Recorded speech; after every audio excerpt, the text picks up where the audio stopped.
The topics and opinions expressed on the following show are solely those of the hosts and their guests and not those of W4WN Radio, its employees, or affiliates. We make no recommendations or endorsements for radio show programs, services, or products mentioned on air or on our web.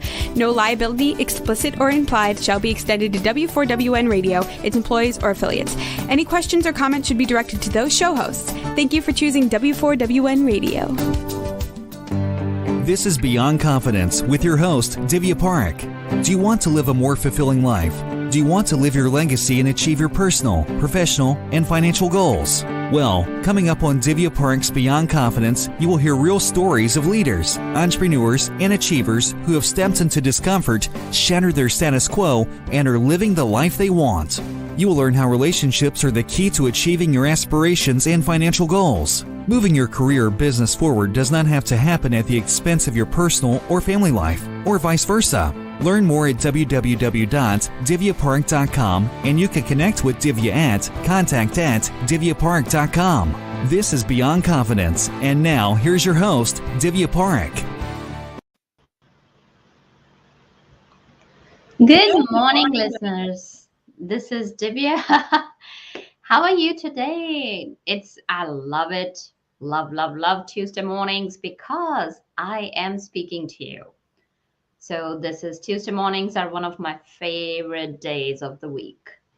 So folks, thank you to each and every one of you who has got the copy of our books, especially the two that's sitting behind, the two of my most popular books, Expert to Influencer and The Entrepreneur's Garden, because some of the profits from my book go to help entrepreneurs impacted by challenges.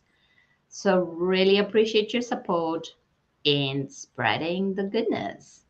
And as always, I'm going to invite you to take that challenge where you are spending 1 hour of your time every month with no strings attached and helping someone out.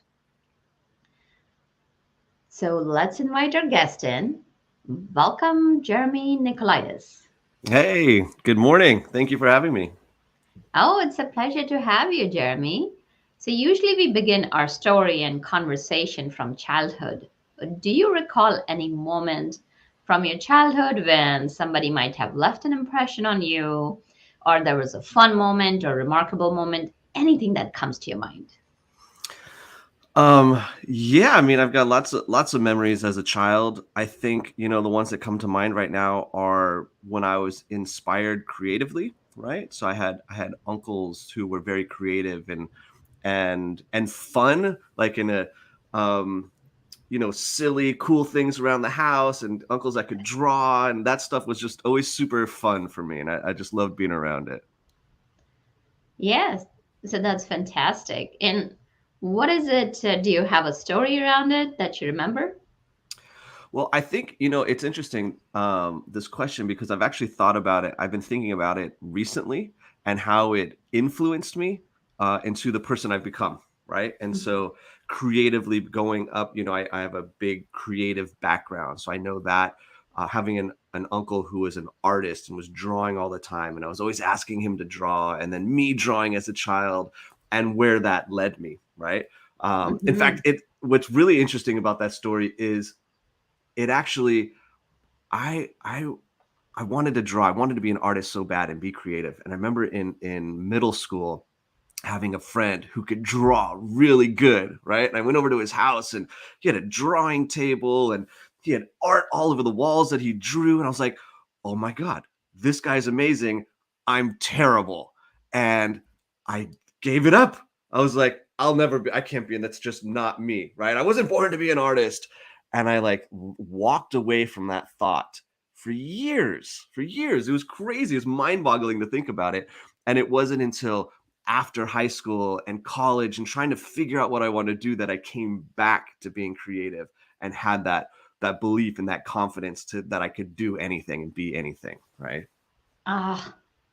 And that's something that really pains me, because as I work with my clients, I see that there's so much potential and everybody has a zone of genius. And what stops us from becoming the person you're meant to be is that lack of confidence or that doubt. Oh Yeah. gosh, and in your case, as you mentioned, hmm, he's better than me. And the comparison is the thief of joy. And here I would say it's the thief of creativity. And when Yeah. you, oh, that person does so much better than I do. And here's the thing, there's so much abundance in the world that you have your people, and it's not you addressing each and every one. So thank you for sharing that story. It definitely is powerful. Yeah. So you shared that you came back to it. So share with us that where did that creativity lead you in your life and how did it make its entrance again? Sure. I had gone off to college and I remember I was in my second year and I just I didn't know what I was doing, right? And which I think is probably really normal at that age and that stage to all of a sudden feel really lost, right? But I got to this point where like I was like really lost and I didn't know what I was doing. And I remember calling my dad and saying, look, I'm gonna come home. I don't know what I'm doing. I feel like I'm wasting your money. I'm just going to come home and get a job and figure it out because it just doesn't feel right to me what I'm doing. Right. And so I come home and he gets me a job at a post production sound house. So they do sound for TV, right? TV shows and TV movies. And I remember sitting there one day and I had this really tedious job of removing labels from tapes. Right. And so this was late 90s. It wasn't all digital. We didn't have like, we weren't sending things around the world on the internet yet. And we had to Oh gosh, reuse I these, still remember those tapes. Yes. right? Yeah. And so we would reuse all these tapes that would go to the different sound stages and things like that. And then we'd erase them. Right. And I'm sitting Mm. there like peeling like my 500th tape of the day, going like, just like pulling off labels. I'm like, well, what do I want to do? And I had this realization, this aha moment. I was like, when I'm in class and I'm just in there, I'm doodling. I'm always drawing. I'm drawing at home. I'm drawing in class. That creative itch was still in there and that desire, and I was still doing it, but without any thought of it being a profession, right? And so at that moment, I went back to school and I started taking art classes, everything. I was just like consuming. And what that did is that led to a friend of mine was working as an illustrator and he taught me how they were doing their specific type of illustrations. And he ended up getting me a job. Right. And so at that time, it was a lot of Disney DVD covers. So like the Disney cartoons and different advertisements like Tony the Tiger and the Keebler Elves, all these like animation ones. And that I was so excited, right? Like, can you imagine like at this point where, right? I was like, I wanted to be an artist as a kid. And then I saw this other kid who was better and I gave it up, right? And then, however many years later it was, I decided to like get back into it and I got my first job, right? And I was like, wow, this is amazing. I'm an illustrator. And then can I go a little bit more on the story? You mind Oh, if I take it a please, little bit please. farther? This is all organic. Just Okay. So 4 months into this job, it evaporates, it disappears. They lost Disney. The majority of the Disney work was gone. And I was oh the last one no. hired. So I was the first one to let go. So 4 months into it, it was the rug was pulled out from underneath me and I was destroyed. I was destroyed. I remember driving home in the slow lane on the freeway, right? And it was I live in Los Angeles, and so it was probably a 15-mile drive. So I was in the car for like an hour and a half, right? Because it takes forever to get anywhere when it's traffic. And I was just driving slow and mopey. I was like Eeyore from Winnie the Pooh, and I was devastated. And I didn't know what to do. And then I couldn't get another job because I didn't have that job long enough to get another job, right? Because it's Mhm. like the people want the experience. And my dad tells me, he says, I got this friend, he's a visual effects producer, and you should talk to him. I'm like, Dad, like, you want me to go into visual effects, into the film business? I have an illustration portfolio. Like, I literally have ink on paper, right?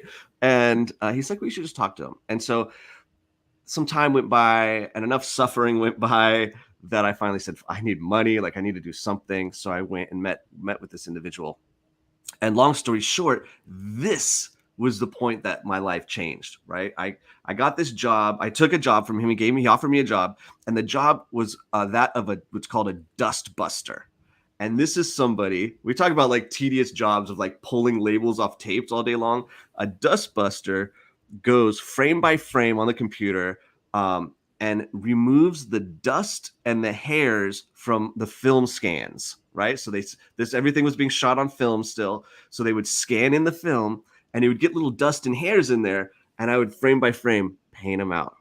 I listened to a lot of books on tape at that time. And, but the cool thing is this particular studio that hired me, they were working on 3D movies, right? Where you put on the glasses and things come off the screen. And I remember looking around one day and everybody's wearing the paper red and blue glasses. And, I put them on and stuff like I could see into the screen. And like, this is the coolest thing ever. Are you kidding me? Like people do this for work. This is amazing.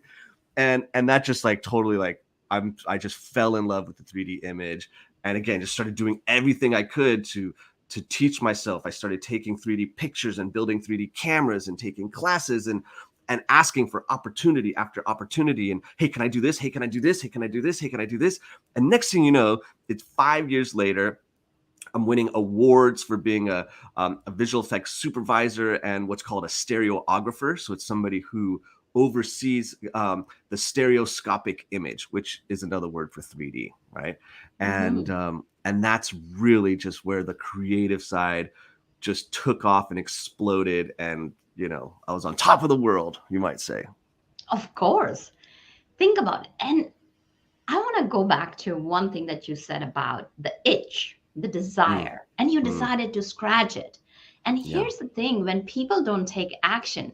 So 2 things I'm seeing here, what happened that I'd like to share with our audience is that, first of all, that itch was there, you scratched it.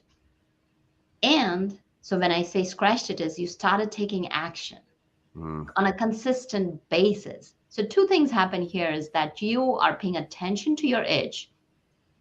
And second is taking that consistent action that led to wonderful journey. Not only that, not only it helped you, like just your face, how it lit up.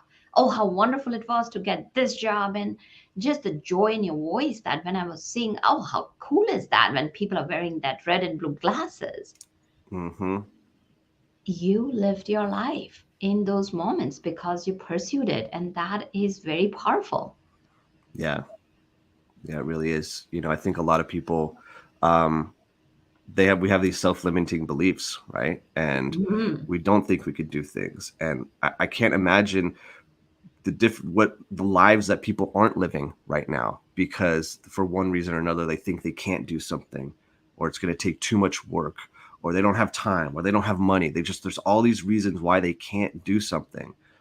When really there's a whole world of opportunity out there, and anybody could do anything. And I'm not saying it's going to be fast, and I'm not saying it's going to be easy, but I'm saying it's possible. Oh, I really like what you shared. It's not going to be easy. And here's what I'm going to share with you folks. It's not for the faint of heart. And the rewards are so big. And why do I say the rewards are so big? Because when you accomplish it with your sweat and blood, the fulfillment and the contentment that you feel, nothing ever can buy it. Even if people were to give you $1 billion, like, okay, I'm depositing $1 billion in your bank.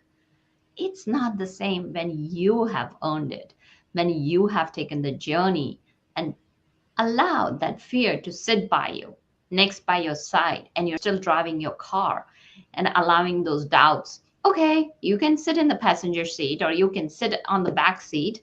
I'll look at you, I'll travel with you. But I'm in charge of my car. So you talked about self-limiting beliefs. So tell us, how did your career progress after that? And then, of course, we'll get into all those juicy secrets that you're going to share with us. Sure. Well, it exploded really. And there's a little bit of luck sprinkled in here where, I was, at the time, 3D movies, we were primarily doing them for ride films. So for the theme parks. And also for the IMAX theaters that are associated with museums, right? So you go to the museum and they have an IMAX theater and they're showing a 40-minute documentary on, Lions of the Kalahari, right? and that movie happens to be in 3D, and so we would do the 3D. But in 2008, 2009, a small little independent film, you may have heard of it, called Avatar comes out. I'm just kidding, who hasn't heard of it? Right, gigantic movie, right? But what Avatar did, and what James Cameron and then also Jeffrey Katzenberg over at DreamWorks Animation and a whole other team of people, is that they really promoted 3D movies. And what they changed is they helped transition all the projectors in the movie theaters around the world from being a film projector to a digital projector. And that change right there allowed people now to view 3D movies in a very comfortable environment, because before that, in the 80s and the 50s and these other times where we had these 3D movie moments, it was hard to watch and it was painful, and it was because it was a technology issue. So they got rid of that. And so what happened, Avatar was a success, and now everybody wanted to make 3D movies. And so overnight, my experience and my value in the industry exploded. And so I started consulting for businesses. I started consulting for films, and everybody wanted to know what I had in my brain, because I was already, 8 years ahead of everybody. And one particular consulting job led to me getting offered a global creative director position for this company that wanted to grow. They were a visual effects company. They wanted to grow into the 3D space. So they hired me, and we took this company in LA from 50 people to 3,500 people worldwide in 18 months. And we expanded LA, Vancouver, London, and Mumbai. And it was amazing, right? I had the quote unquote dream job.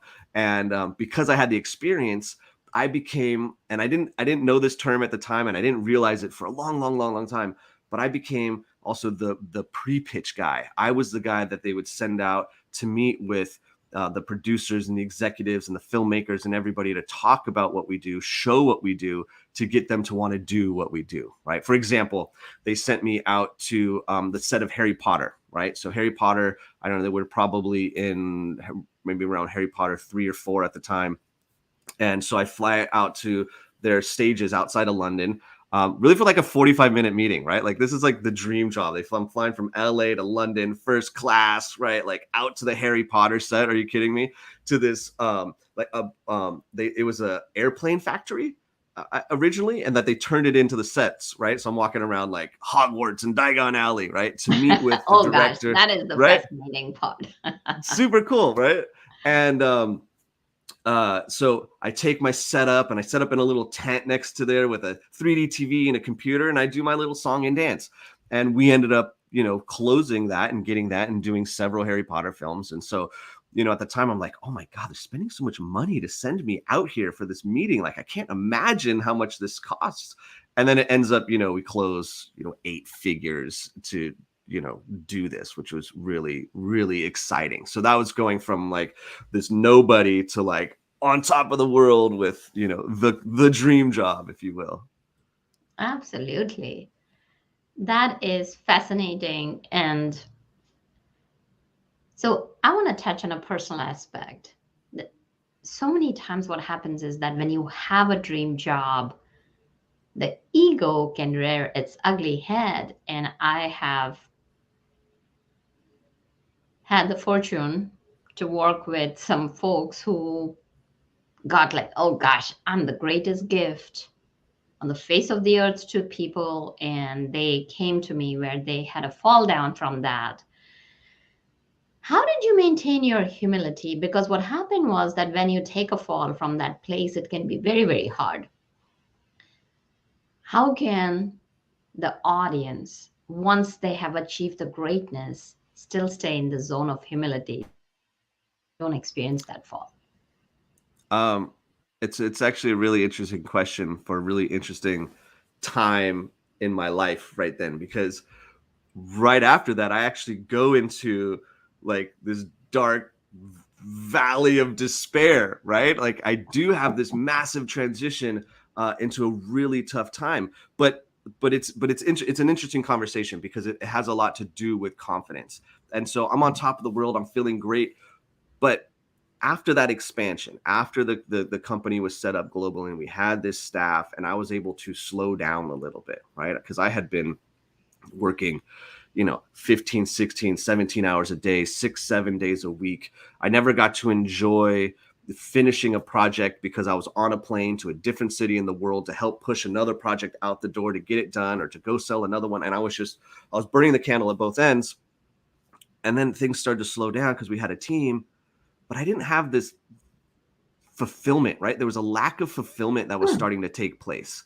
And I was like, why am I giving up my life for this? Why am I like, this is cool. And again, on paper and our ideas of a dream job, this is it.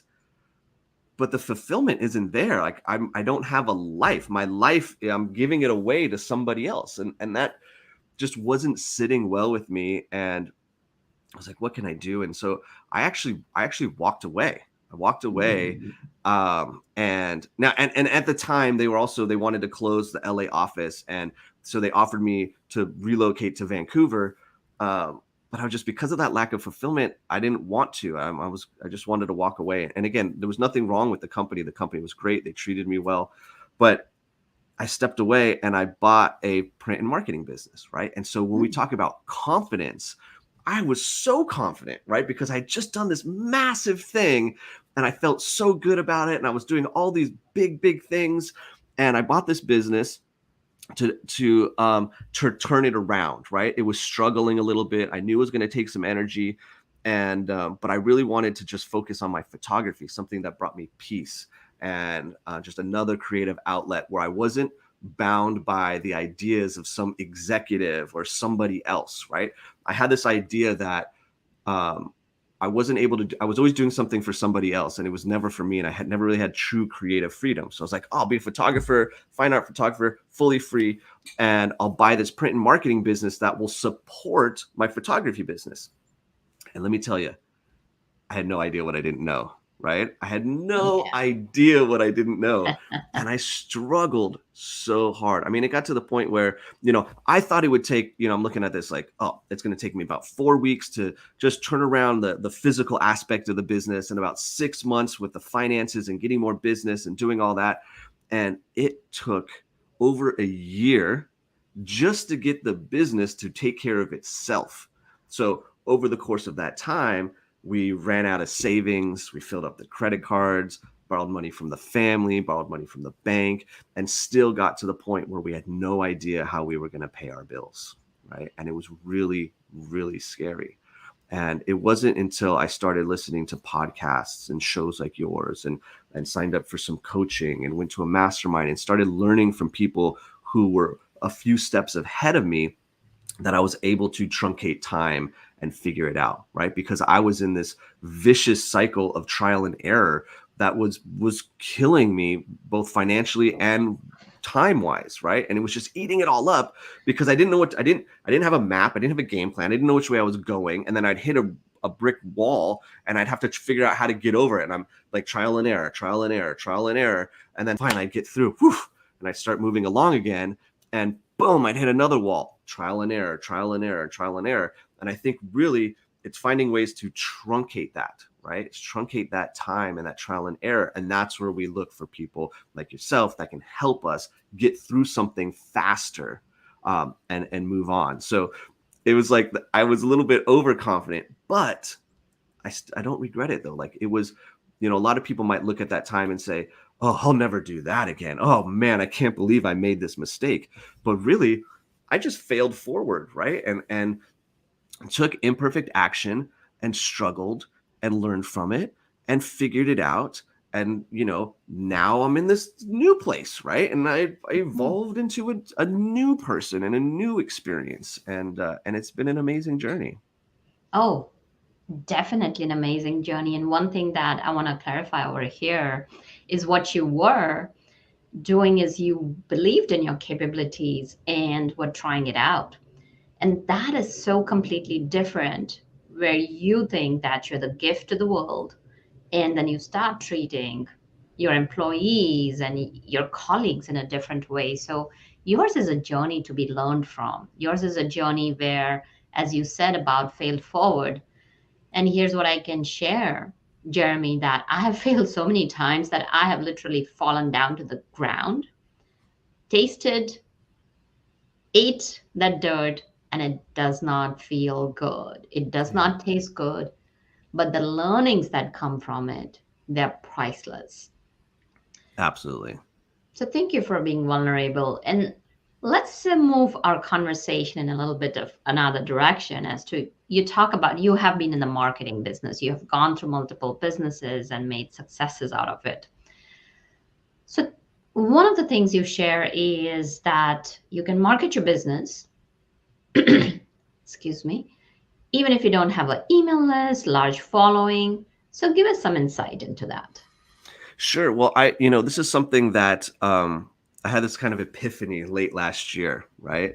And I had been doing, podcast interviews and different things to help people, right? Because I don't feel like one of the things when I came out of that time with that business, there were so many things that I learned that I felt should be common knowledge, right? That we should know, and it's not fair that we don't learn these things as we're growing, right? And so I just wanted to share my message and whatnot. And it dawned on me one day that we can model what we're doing in Hollywood, right? So I've got this whole Hollywood background and both creative and on the business development side. And I was like, you know what, I could do the same thing, right? So like last year, because I'll still produce and executive produce and do things in Hollywood. And I worked on Dune and Godzilla vs. Kong last year. And when a movie like that comes out, when a new movie comes out, we start to see, we see a teaser clip, a little clip that comes out that gets us excited. And we see, the trailer, and we see posters, right? But also what happens right before the movie comes out is we start to see the talent appear on the late night shows, right? They're getting interviewed, or they might be on the morning shows, they pop up during daytime television. They're being interviewed on the radio and in magazines and newspapers, right? And there's this activity. I'm thinking to myself, hey, wait a minute, we can do this, right? There's so many podcasts now, right? It's such a benefit to your business to have a podcast and to have some kind of media platform. And so with the decentralization of media, right? The media is now everywhere. You are a media outlet, right? Like I am on your show right now, right? And so it's just like Dwayne "The Rock" Johnson going on, Jimmy Fallon. Here I am on your show, right? Talking about what my story, right? And we have this interesting conversation and we provide value. And then we talk about something that our business is doing. So we promote something, right? People get to know who we are. And so we can get out there for no cost and provide value to other people's audiences, right? And so often in the digital marketing space, it's you got to build an audience. You got to build a list. You have to have a community, which is true and is extremely valuable, right?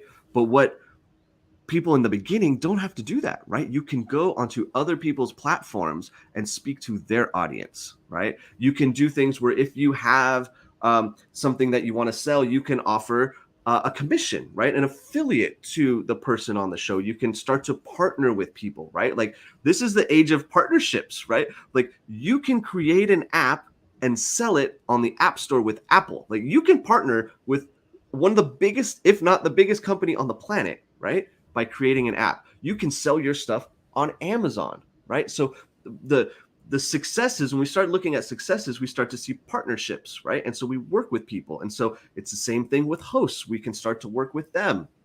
And I give people an example, and I think because the Super Bowl's coming up, it's here in LA, it's really exciting. And I try to explain it to people this way. What if you had the opportunity to fill the SoFi Stadium? That's the new stadium here in LA. What if you had the opportunity to fill the SoFi Stadium with your ideal customer and then get up at halftime with a microphone and tell a story about yourself, right? And really connect with people emotionally. Talk about, your story and what you're doing, and then make them an offer at the end and say, hey, I can help you this way. I can do this for you. Whatever it is, product or service, right? Would you take up the opportunity? And you're either going to get one of two responses: is yes, of course, or no way I'm talking in front of that many people, right? Like people get nervous about talking, which is understandable. But it's the same thing, right? There's 70,000 people that can sit in that stadium. And I know I can find 7 podcasts or 7 YouTube channels or Instagram lives and Facebook lives, find 7 of them with 10,000 followers. That's 70,000 people, right?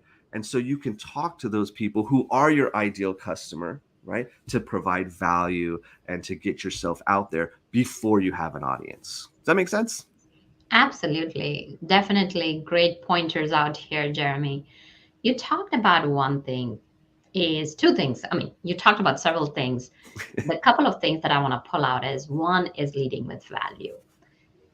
And there is nothing better than building a trusted relationship because how many times, I don't know about you, if I lost one of my hairstylists.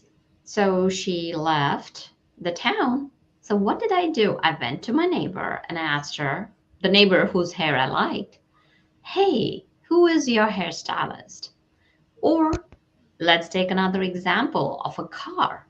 So when you have a car, you'll ask around, who do you like? Like, how long have you been going to your mechanic? Because out there is this distrust like, oh, if you go to one of the car mechanics, any of them, they charge a whole lot more. So you're looking to build that trust. And what you're talking about are the elements where you're providing value, you're sharing that you're an expert, you're establishing your expertise. And then, secondly, when you provide value, you may be solving your audience's problems. And when you do that, you start building that relationship, you start building that bridge of trust, which is very, very fragile. You gotta keep on working on it continuously.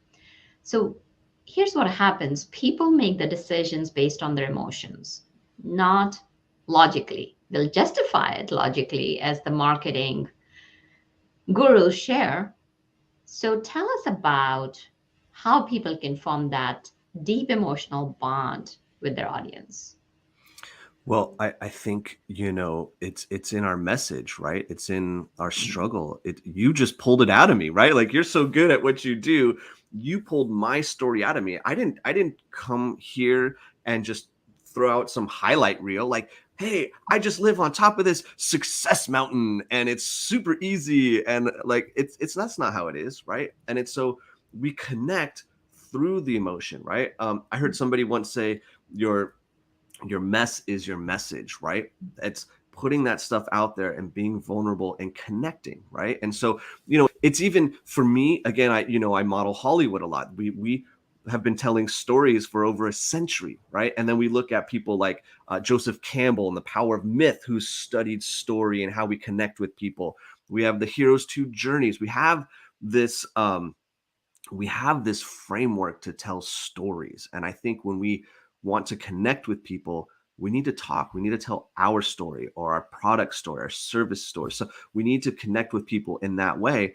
And it's a story of transformation, right? And that's really what it is. And I agree 100% with you, is that we connect on emotion, and we don't sell the product and we don't sell the service. We sell the transformation. What is life going to be like for you on the other side, right? That's what I want for you. I want what you want, which is not a thing or me to do something. You want to feel a certain way. You want to have a certain experience, and you want the transformation, right? So you have been part of so many Hollywood stories, and stories are about transformation, as you just recently shared. And you talked about framework. Do you have a framework that you can share with our audience where it could be somebody even interviewing? It could be someone, a small business owner setting up their new business, or a business who's thinking of scaling up. Any couple of frameworks that you may have and you have seen them to be successful in Hollywood? Sure. Yeah, with Hollywood, it's interesting. A lot of people will say, "Oh, these Hollywood is so predictable," or "These movies are so predictable. I know what's going to happen," right? And one of them is like I just talked about. There's a story structure, and if you're too close to that framework and you don't flesh it out enough, it's going to be very predictable, right? But Hollywood, in general, doesn't like to be risky. They don't want to take risks. It's why we see the same kind of stories over and again, or it's like, oh, I recognize this. It's just change the title and put these characters in it and put them in this location. It's the same movie, right? So Hollywood likes a level of predictability. There's a lot of money at stake, right? And so there's a good business foundation. So I find that there's, 3 areas. If there's a framework for, predictable growth and sales, and we have to project revenue, right? When you start getting into big businesses, and, I've reported to gigantic hedge funds that control $50 billion and reporting to a board every 2 weeks, and they want to know what's coming down the line, right? And so how do you do that? How do you put this foundation into your business no matter what the size? Because if you do this with a small business, if you do this when you're starting out, it's just going to be as beneficial as for a big global corporation, right? And so the first thing is having a clear customer journey, a clear roadmap for your customer, right? And this does a few things. It makes you a customer-centric brand and business, right? It aligns your customers' needs with what you do. Because, and then I kind of touched on this, but I didn't go into the story, and I'm not going to go deep into it right now, but it's never about us, right? I learned this lesson at one point, and it was just, it was transformational, right? But it's never about us. I'm never doing anything for me. It's always about the customer. It's always about the other person, right? And so if we have this customer journey that starts, from first them becoming aware of us, and we go through the whole path to the outside, to them being a happy customer and promoting the business and being an advocate for your business, right? Like, you get them to the other side, you did your part, and you provided value, and you were a good business. And so we take those steps, and I have like 8 key steps on there, but we assign 1 to 3 KPIs. So you want to put together a living document that's tracking these KPIs for those stages. And it's not a lot, right? Like 1 to 3. And we want to make sure that, we have our projection, like this is our target, but these are actuals. And then measuring that gap tells us if we are on target, if we're doing good, or if we're struggling. And this is really important, especially with entrepreneurs and business owners and people starting out, because we have this shiny object syndrome, right? We want to chase this new idea. Oh, I listened to this podcast and they're telling me to do this, I'm going to do this. Or I was talking to this person, they said do this, I'm going to do this. And that might not be the right thing for you right now, right? And so having this document that's attached to where your customer is in your business, right? Because that's the most important thing, telling you if you're doing good, if you're on track, or if you're off track, and then having proven tools and tactics to help you in those areas that are showing the too much of a gap between your actuals and your target, right? So the framework: customer roadmap, actual metrics, proven tools and tactics, right? Yes, definitely powerful. And I'm a firm believer in what does not get measured does not get done. And Right. that's where not only small businesses, as you so rightfully said, that whether you're scaling a business, whether you're a small business or you're an enterprise, having those milestones in place, having those KPIs, which are key performance indicators, or the measurement criteria, if we were to simplify the term, that how do I know I'm successful? I have set a goal. What does that tell me that I have been successful in that area? Just one simple thing: when you're talking about a customer journey, if you have created a piece of content and if you're getting likes and engagement, then that could be a marker for your measurement. So at different stages, as you mentioned, from raising the awareness, and then knowing that intention and building a desire in your customer that, yes, I want this product, I want to go watch this movie, it makes a lot of sense. Agreed. So tell us, as you have moved in your journey, as to what is it that you're doing and how do you help people? So yeah, I've got, so one of the things, like, coming out of when I had the print and marketing business, ever since then, there's always been multiple streams of revenue, right? Mhm. And dealing with that. And so I still, like I said earlier, I still consult in the film business. I consult on the creative side, the business development side. But then I have a fractional CMO business. So I help businesses grow using the stuff that we're talking about. And I work one-on-one with them. We put a plan together and execute it. And that's for businesses who could use an executive but can't quite afford it, right? So it's really to the part-time executive, which fractional roles are amazing. And I like it because it still gives me the freedom. And I'm not tied into one particular thing, place, location, all that. And then also, like I said, late last year, this dawned on me on like modeling the movie marketing. I put together a masterclass. I had this idea early December, actually. And then in between Christmas and New Year's, I'm like, I'm going to test this. I gotta test this. Is this a good idea? Is this going to work? And so I kind of reached out to people in some of the different Facebook groups that I'm in and different little masterminds, and said, hey, I got this idea. You guys would come check it out and watch it. And like the response was really, really good. And it was amazing. And they're like, oh my God, this is awesome. And so that's now something new that I'm doing, is this model movie marketing masterclass, where people come in and they learn exactly kind of the framework of what I was telling you about, to get on other people's platforms. But we also discuss, your message to the market. We talk about connecting with people. We talk about motivating them to take action through how we present our offers, and then continuing that momentum, which comes into the customer journey and all of that. And it all just kind of builds together. And it's really exciting. I'm excited. I'm really excited about it. Well, thank you for sharing that. Yeah. And if somebody wanted to reach out and know more about you, how could they find you? Well, I have a very common business name, which is Golden Octopillar. So it stands out. So Golden Octopillar, goldenoctopillar.com, Golden Octopillar on Instagram, on Facebook. That's the best way. Goldenoctopillar.com, you're going to find all the links, all the stuff, of course. It's like, it's my hub, my digital hub that like branches out everywhere in the world.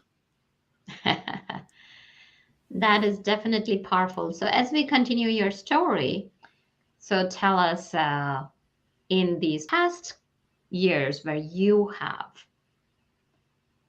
been, as you said, that finding fulfillment, still having that freedom, where especially if you're in the corporate world, you are tied to one company, whereas if you're working on your own as a consultant, you can help a whole lot of many.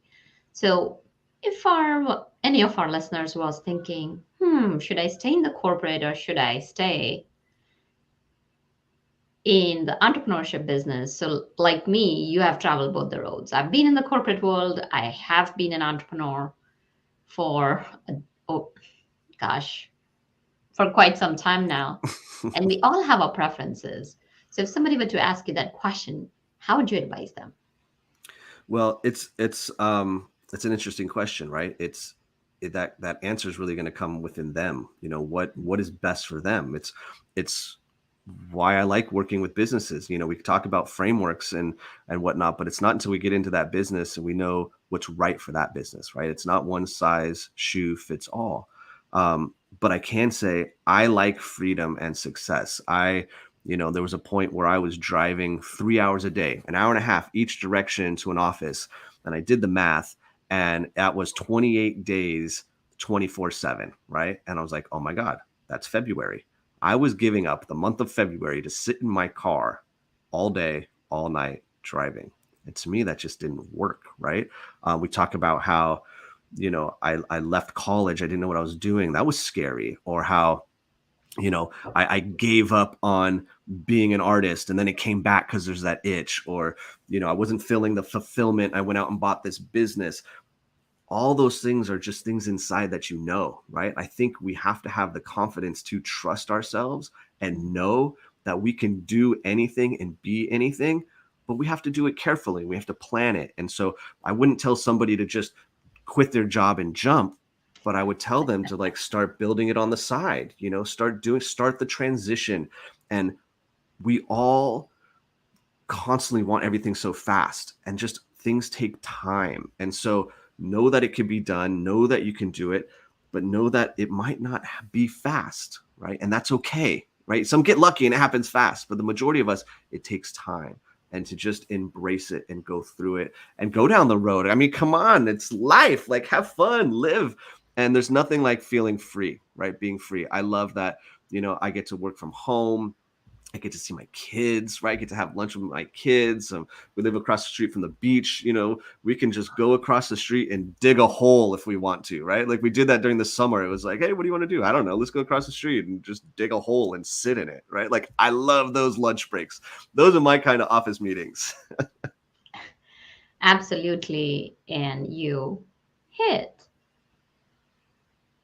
right on the mark, is that success is not defined for you by society. Success is not defined for you by anybody else. It's you sitting down and figuring out, what does success mean to you? What does success look like to you? And then playing that long game. Do not worry about the short-term costs, because what happens is that when we focus, and when you're focused on the short term, you are going to lose sight of your goal. You're going to lose sight of what is meaningful to you, and then you'll feel that emptiness. So it's important that you take a stock. What is it that you'd love to do? What is your definition of success? And play the long game. So thank you for joining us, Jeremy. Enjoyed our conversation. Likewise. Thank you so much for having me. This has been awesome. I really enjoyed this. Oh, absolutely. My pleasure. So thank you for joining us and sharing the wonderful nuggets. And thank you, listeners, because without you, the show would not be possible. You are the soul of our show. And like always, I encourage you, I invite you, and you have been so generous with your time, not only listening to our podcast, but also sending us email. And yes, you have been very open, sending me emails as to what kind of shows you would like. Please continue doing that. And in any way I can be of service to you, my intention is that I'm here in the service to you folks. Reach out, share, and we'll bring those experts so that your life can get better. You can live the life you deserve and unleash that potential you have. And thank you, Jason, for the technical support. And until next time, take care and be well. Thank you for being part of Beyond Confidence with your host, Divya Parekh. We hope you have learned more about how to start living the life you want. Each week on Beyond Confidence, you hear stories of real people who have experienced growth by overcoming their fears and building meaningful relationships. During Beyond Confidence, Divya Parekh shares what happened to her when she stepped out of her comfort zone to work directly with people across the globe. She not only coaches people how to form heart connections, but also transform relationships to mutually beneficial partnerships as they strive to live the life they want. If you are ready to live the life you want and leverage your strengths, learn more at www.divyaparekh.com. And you can connect with Divya at contact@divyaparekh.com. We look forward to you joining us next week.